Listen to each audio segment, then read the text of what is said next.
Hi all, welcome to BioCAD. In this video, we are going to see about drafting settings and then function keys that are dedicated to AutoCAD. So let us go for AutoCAD. So here, first we look about drafting settings. How to do the drafting settings. In order to go for settings, we will be entering DS and then hit the enter key. So now you can see drafting settings has been turned on. Here, in order to do 2D drawings, we will be selecting a rectangular snap. In order to do isometric drawing, we will be selecting a isometric snap. We will be explaining this later, how to use these commands. And here, F9, that is object grid snap on. If you select this snap on, then the drawing which we will be doing will be drawn at the end corners of a grid points. So I will be explaining later how to do that. And the next thing we have is polar tracking. Polar tracking is usually used for angular tracking. So I will be explaining this also. Let me go for object snap. Here you can see some snap points: end point, midpoint, center point, quadrant, intersection, perpendicular, tangent, etc. So what all this means? Say let me select clear all this. So when I go for a sketch, okay, now I want to draw a line with respect to this endpoint. That is, by connecting this endpoint, I should draw a line. But when I go for this line end, you cannot see any endpoint there. How much ever you zoom or zoom out, you cannot see the endpoint. So in order to specify these endpoints, midpoints, quadrant, tangency, perpendicularity, etc., we go for draft settings. Here we will turn all these snaps on. We will select all and we will turn it on. So now you can see that when I try to draw a line from the endpoint, you can see there is a endpoint shown here, so that you can continue your drawing. This is how we use object snap on or off. Next we are having 3D object snap. 3D objects is used in a 3D mode. That is, we will be teaching you later.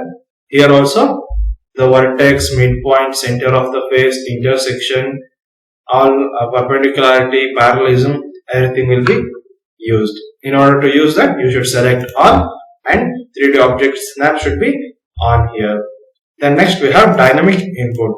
We will be explaining about dynamic input later. So let us see what are the function keys and also the purpose of function keys in AutoCAD. So first thing we have is F1 function key. That is, F1 is used for help. If you are connected to an online connection, then you will be getting an online help. I'll hit the F1 key, then you can see here you are getting a online help. Here you will be typing your command whichever you required for help, and according to your command the answers will be displayed here. This is F1 function key. Then we have F2 function key. It is used for history. If I hit a F2 key, then you can see that there is a history. Whatever the commands you have used, those commands will be present in the history of your drawing. This is F2. And the third thing is F3 command. That is object snap on and off. Object snap is nothing but like endpoint, midpoint, perpendicularity, parallelism, etc.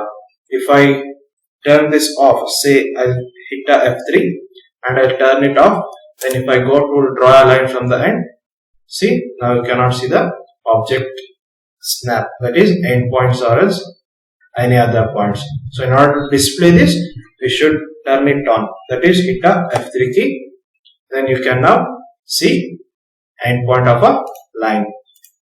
So this is F3 command. And F4 command is used in 3D object snap, that is 3D modeling. We will teach in 3D modeling environment itself. Then next we will go for FI command. FI command is nothing but changing the isoplane. If you are using a rectangular snap, then you cannot see the isoplane changing. In order to show that, I will go for drafting settings. Here in snap and grid, I will be selecting it as isometric snap. Okay. So now you can see that my cursor has changed to a isoplane axis. Then now if I press F5, you can see my axis is getting changed. F5, F5, F5 like this. For example, I will be taking a line here. Now you can see that when I press F5, my axis is going to change like this. So this is F5 command that is used for isoplane changing. Then next we have F6 command. That is F6 is nothing but dynamic user coordinate system. So what is this dynamic user coordinate system?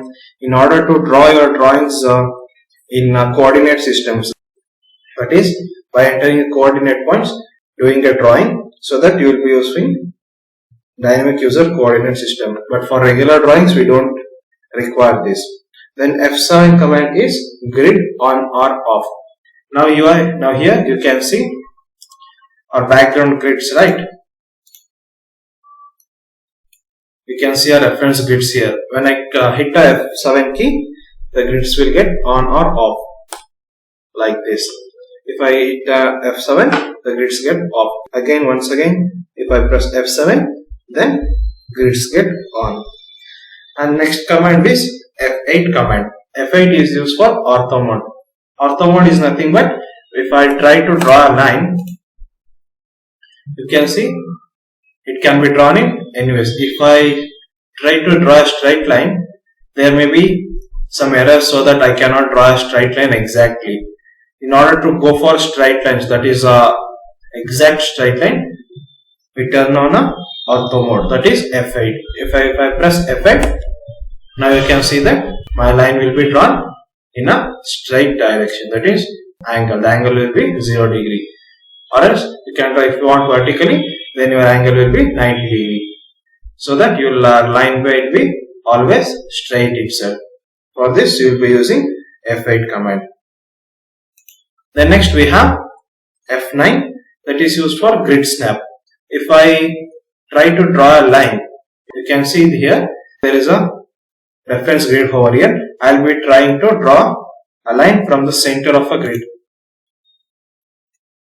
Right, now I can draw it from a center of a grid. But if I turn on a grid snap, that is F9 command.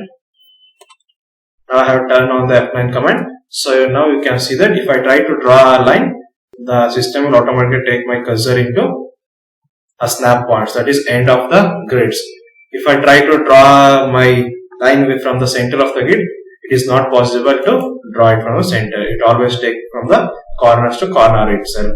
So this is what F9 command, that is grid snap. Then the next thing we have is F10 command, that is polar tracking. If I go for line, say I will be taking a simple line.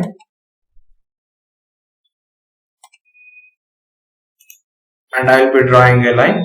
And if I want an angle, I will turn F10 on. So now you can see that the angle is also visible here. Say it is 140 degrees. So if I turn this off, the angle is not visible. So this is the advantages of F10 command. The next key is F11 function key. It is used for object snap tracking. If I turn this off, you can see that the tracking of a object point, snap points, that is end point or as midpoint, it cannot be visible. If I turn it on, object snap tracking on, then now you can see that the tracking of a end point or a tracking of a midpoint is visible. So this is the advantages of object snap tracking, that is F11 command. With the help of this, you will be taking it as a reference and you can draw your sketches easily. Then the last command we are having is F12 command, that is used for dynamic input. For example, say I will be drawing a line. Here you can see, here you have a provision to enter the length and also the angle to a line. If you turn this off with the help of F12, now you can see that the length or else the angle of the line is not visible. In order to make this visible, you will be using F12 function key